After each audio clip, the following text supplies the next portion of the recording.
Hello guys, welcome to my YouTube channel Pavan creations. ಇವತ್ತಿನ video topic ಏನಂದರೆ brand creation. ನನ್ನ previous ವಿಡಿಯೋದಲ್ಲಿ ಹೇಳಿದಾಗೆ ಬ್ರ್ಯಾಂಡ್ ಕ್ರಿಯೇಷನ್ ಬಗ್ಗೆ ವಿಡಿಯೋ ಮಾಡ್ತೀನಿ ಅಂತ ಹೇಳಿದ್ದೆ. ಇವತ್ತಿನ ಟಾಪಿಕ್ ಬಂದು ಬ್ರ್ಯಾಂಡ್ ಕ್ರಿಯೇಷನಲ್ಲಿ ಬರೋ ಸ್ಟೇಜಸ್ಸಲ್ಲಿ ಬರೋ ಈ ಟಾಪಿಕ್ಸ್ ಬಗ್ಗೆ ನೀವು ಇನ್ಫಾರ್ಮೇಷನ್ ತಿಳ್ಕೊಳ್ಳೇಬೇಕು. ಇದರಿಂದ ನಿಮಗೆ ಬ್ರ್ಯಾಂಡ್ ಕ್ರಿಯೇಷನಲ್ಲಿ ತುಂಬ ಯೂಸ್ ಆಗುತ್ತೆ. ಆ ಟಾಪಿಕ್ಸ್ ಏನಂತ ಅಂದರೆ ಮಾರ್ಕೆಟಿಂಗ್ ಆ್ಯಂಡ್ ಸೇಲ್ಸ್ ಅಂತ.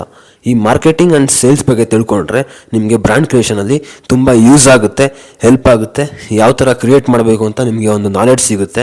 ವಿಡಿಯೋನ ಕೊನೆವರೆಗೂ ನೋಡಿ. Before moving on to the topic, ಚಾನಲ್ನ ಸಬ್ಸ್ಕ್ರೈಬ್ ಮಾಡ್ಕೊಳ್ಳಿ, ವಿಡಿಯೋನ ಲೈಕ್ ಮಾಡಿ, ಕಮೆಂಟ್ ಮಾಡಿ, ಶೇರ್ ಮಾಡಿ, ಸಪೋರ್ಟ್ ಮಾಡ್ತಾ ಇರಿ. ಮುಂದೆ ಇನ್ನೂ ಕ್ರೇಜಿ ಆಗಿರೋ ಟಾಪಿಕ್ಸ್ಗಳ ಬಗ್ಗೆ ವಿಡಿಯೋಗಳು ಬರ್ತಾ ಇರುತ್ತೆ, ನೋಡ್ತಾ ಇರಿ, ಸಪೋರ್ಟ್ ಮಾಡ್ತಾ ಇರಿ. ಬ್ರ್ಯಾಂಡ್ ಕ್ರಿಯೇಷನಲ್ಲಿ 2 ಸಬ್ ಸ್ಟೇಜಸ್ ಬರ್ತವೆ: marketing, second one sales. Brand creation ಅಂದರೆ ಒಂದು ಕಸ್ಟಮರ್ಸಲ್ಲಿ ಎಮೋಷನ್ಸ್ನ ಹುಟ್ಟಾಕೋದು. ಈ ಪ್ರಾಡಕ್ಟ್ ಅಂದರೆ ನಿಮ್ಮ ಬ್ರ್ಯಾಂಡ್ ನೇಮ್ ಕ್ರಿಯೇಟ್ ಆಗಬೇಕು ಅವ್ರ ಮೈಂಡಲ್ಲಿ, ಮತ್ತು ಒಂದು ಎಮೋಷನ್ಸ್ನ ಗ್ರ್ಯಾಬ್ ಮಾಡ್ಕೊಳ್ಳೋದು. ಅವ್ರಿಗೆ ಬ್ರ್ಯಾಂಡ್ ನಿಮ್ಮ ಹೆಸರು ತಲೆಯಲ್ಲಿ ಬರ್ತಾ ಇರಬೇಕು. ಪ್ರಾಡಕ್ಟ್ ನೋಡಿದ ತಕ್ಷಣ ನಿಮ್ಮ ಹೆಸರು ತಲೆಯಲ್ಲಿ ಬರೋ ಥರ ಇರಬೇಕು, ಈಸಿಯಾಗಿ ರೀಕಾಲ್ ಮಾಡೋ ಥರ ಇರಬೇಕು, ನೆನಪಿಸ್ಕೊಳ್ಳೋ ಥರ ಇರಬೇಕು. ಆ ಬ್ರ್ಯಾಂಡ್ ಅಂದರೆ ಅವ್ರಿಗೊಂಥರ ಎಮೋಷನ್ ಥರ ಕ್ರಿಯೇಟ್ ಮಾಡಬೇಕು. ಕಸ್ಟಮರ್ಸ್ಗೆ ಲೈಕ್ ಆಗೋ ಥರ ಇರಬೇಕು. ಕಸ್ಟಮರ್ಸ್ಗೆ ಓಕೆ ಇದು ಗುಡ್, ಇದನ್ನು ತೊಗೋಬೇಕು ಅನ್ನೋ ಥರ ಅವ್ರಿಗೆ ಮೈಂಡ್ ಸೆಟ್ಟಲ್ಲಿ ಬರಬೇಕು.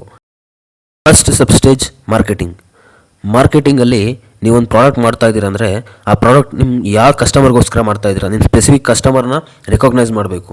ನೀವು ಯಾರಿಗೋಸ್ಕರ ಬಿಲ್ಡ್ ಮಾಡ್ತಾ ಇದ್ದೀರಾ, ಈ ಪ್ರಾಡಕ್ಟಿಂದ ಯಾರಿಗೆ ಜಾಸ್ತಿ ಯೂಸ್ಫುಲ್ ಇದೆ ಅವ್ರನ್ನ ನೀವು ಕಾನ್ಸಂಟ್ರೇಟ್ ಮಾಡಬೇಕು. ಅವ್ರನ್ನ ಜಾಸ್ತಿ ಕಾನ್ಸಂಟ್ರೇಟ್ ಮಾಡೋದು ಯಾಕೆ ಅಂದರೆ ಅವರಿಂದನೇ ಸೇಲ್ಸ್ ಜಾಸ್ತಿ ಆಗುತ್ತೆ. ಬಿಕಾಸ್ ಯಾರಿಗೆ ಜಾಸ್ತಿ ನೀಡಿರುತ್ತೆ ಅವ್ರನ್ನ ಕಂಪ್ಲೀಟಾಗಿ ಕಾನ್ಸಂಟ್ರೇಟ್ ಮಾಡಿದ್ರೆ ಅದರಿಂದ ನಿಮಗೆ ರೆವಿನ್ಯೂ ಜನರೇಟ್ ಆಗ್ತಾ ಹೋಗುತ್ತೆ. ನೀವು ನಾರ್ಮಲ್ಲಾಗಿ ಯಾರನ್ನೂ ಸ್ಪೆಸಿಫಿಕ್ಕಾಗಿ ಕನ್ಸಿಡರ್ ಮಾಡದೆ ನಾರ್ಮಲಾಗಿ ಮಾಡಿದ್ರೆ ಎಲ್ಲರಿಗೂ ಅನ್ನೋ ಥರ ಅದು ರೆವಿನ್ಯೂ ಜನ್ರೇಷನ್ಗೆ ಪ್ರಾಬ್ಲಮ್ ಆಗುತ್ತೆ. ಮತ್ತು ಆ ಪ್ರಾಡಕ್ಟ್ನ ತಗೊಳ್ಳೋವಂಥ ಬೈ ಮಾಡೋವಂಥ ಕಸ್ಟಮರ್ಸ್ ಬಗ್ಗೆ ತಿಳ್ಕೋಬೇಕು. ಅವ್ರ ನೀಡ್ಸ್ ಏನಿದೆ, ಅವ್ರ ಪ್ರಿಫರೆನ್ಸಸ್ ಏನಿದೆ, ಅವ್ರ ಎಮೋಷನ್ಸ್ ಯಾವ ಥರ ಇದೆ, ಯಾವ ಥರ ಕಂಫರ್ಟಬಲ್ ಫೀಲ್ ಆಗ್ತಾರೆ ನಾವು ಈ ಪ್ರಾಡಕ್ಟಿಂದ, ಮತ್ತು ಅವ್ರ ಪ್ರಾಬ್ಲಮ್ಸ್ ಏನೇನು ಫೇಸ್ ಮಾಡ್ತಾ ಇದ್ದಾರೆ, ನಾವು ಯಾವ ಥರ ಸೊಲ್ಯೂಷನ್ ಹುಡುಕ್ಬೋದು, ಯಾವ ಥರ ಸೊಲ್ಯೂಷನ್ ಅವ್ರಿಗೆ ಕೊಡ್ಬೋದು, ಮತ್ತು ಮಾರ್ಕೆಟಲ್ಲಿ ಸೊಸೈಟಿನಲ್ಲಿ ಯಾವ ಥರ ಟ್ರೆಂಡ್ಸ್ ನಡೀತಾ ಇದೆ, ಯಾವ್ದು ಕಡೆ ಬೇಗ ಅಟ್ರ್ಯಾಕ್ಟ್ ಆಗ್ತಾರೆ, ಇದ್ರ ಬಗ್ಗೆ ಎಲ್ಲ ತಿಳ್ಕೊಳ್ಳೋದು. ಆ ಪ್ರಾಡಕ್ಟಲ್ಲಿ ತಿಳ್ಕೊಂಡು ಅದ್ರ ಬಗ್ಗೆ ಅವೇರ್ನೆಸ್ ಮೂಡಿಸೋದು, ಅಡ್ವರ್ಟೈಸ್ ಕೊಡೋದು, ಅವ್ರಿಗೆ ಇನ್ಫಾರ್ಮೇಷನ್ಸ್ನ ರೀಚ್ ಮಾಡಿಸೋದು.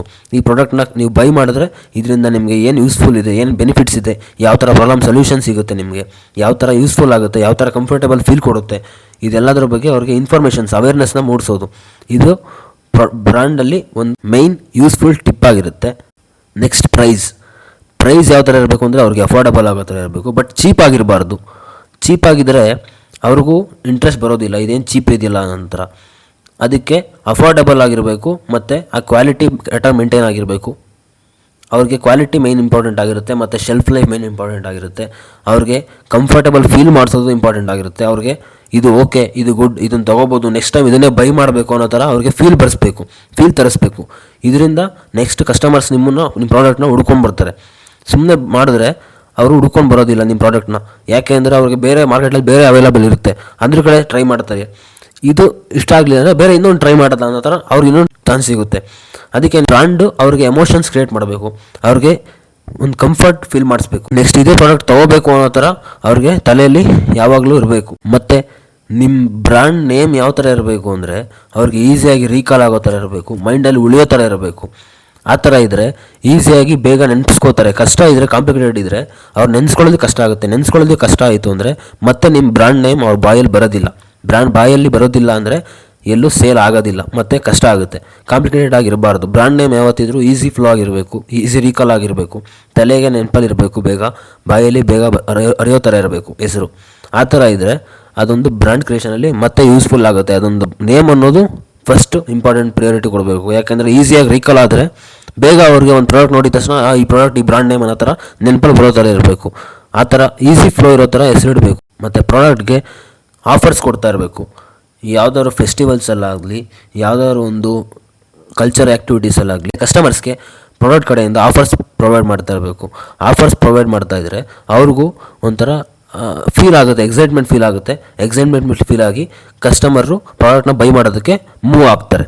ಆಫರ್ ಸಿಗ್ತಾ ಇದೆ ತೊಗೊಳ್ಳೋದ ಅಂತರ ಅವ್ರಿಗೊಂಥರ ಎಕ್ಸೈಟ್ಮೆಂಟ್ ಫೀಲ್ ಮಾಡಿಸ್ಬೇಕು. ದೆನ್ ನೀವು ಪ್ರಾಡಕ್ಟ್ನ ಯಾವ ಕಸ್ಟಮರ್ಸ್ಗೋಸ್ಕರ ಮಾಡಿದ್ದೀರಾ, ಯಾವ ಸ್ಪೆಸಿಫಿಕ್ ಕಸ್ಟಮರ್ಸ್ಗೋಸ್ಕರ ಮಾಡಿದ್ದೀರಾ, ಆ ಕಸ್ಟಮರ್ಸ್ ಎಲ್ಲ ಸೊಸೈಟಿನಲ್ಲಿ ಎಲ್ಲಿ ಜಾಸ್ತಿ ಜನ ಅವೈಲೇಬಲ್ ಇದ್ದಾರೆ, ಎಲ್ಲಿ ಜಾಸ್ತಿ ಜನ ಸೇರ್ತಾರೆ, ಎಲ್ಲಿ ಸೊಸೈಟಿನಲ್ಲಿ ಎಲ್ಲಿ ಅವರು ಜಾಸ್ತಿ ಪ್ಲೇಸ್ ಆಗಿದ್ದಾರೆ, ಆ ಪ್ಲೇಸಸ್ನ ನೋಡಿಕೊಂಡು ಅದ್ರ ಪ್ರಕಾರ ನಿಮ್ಮ ಪ್ರಾಡಕ್ಟ್ನ ಪ್ಲೇಸ್ ಮಾಡ್ತಾ ಹೋಗಬೇಕು. ಈ ಥರ ಪ್ಲೇಸ್ ಮಾಡೋದ್ರಿಂದ ನಿಮ್ಮ ಕಸ್ಟಮರ್ಗೆ ನೀವು ಪ್ರಾಡಕ್ಟ್ನ ಈಸಿ ಅವೈಲೇಬಲ್ ಮಾಡೋದಾಗುತ್ತೆ. ಈಸಿ ಅವೈಲೇಬಲಿಂದ ನಿಮ್ಮ ರೆವಿನ್ಯೂ ಜನರೇಟ್ ಆಗುತ್ತೆ. ಇದು ಒಂದು ಹೆಲ್ಪ್ ಆಗುತ್ತೆ. ಪ್ಲಸ್ ಇದರಿಂದ ನಿಮ್ಮ ಕಸ್ಟಮರ್ಸ್ಗೆ ನಿಮ್ಮ ಪ್ರಾಡಕ್ಟ್ ಮೇಲೆ ಲಾಯಲ್ಟಿ ಇಂಪ್ರೂವ್ ಆಗ್ತಾ ಹೋಗುತ್ತೆ.